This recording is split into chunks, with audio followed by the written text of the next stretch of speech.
Doctor చెప్పింది అర్థమైంది కదా. ఫీవర్ తొందర తగ్గాలంటే బయట ఫుడ్ అస్సలు తినద్దు, ఓకేనా? సరేలే, నేనైనా ఏం తినలే. A few moments later. ఏంటి కానీ అది బూంది. నేను ఏం చెప్పినా బయట ఫుడ్ తినద్దన్నా కదా. అందుకే మమ్మీ బయట తినకుండా ఇంట్లో తింటున్నా. పిచ్చి పిచ్చి ఎక్స్ట్రా చేయకని తోట తీస్తాను. బయట తినకుండా ఇంట్లో తినడం కాదు, అవుట్ సైడ్ ఫుడ్ తినద్దు అంతే. A few moments later.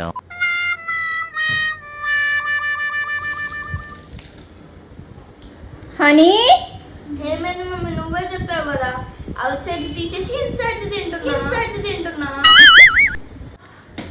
ఇట్లా కాదు,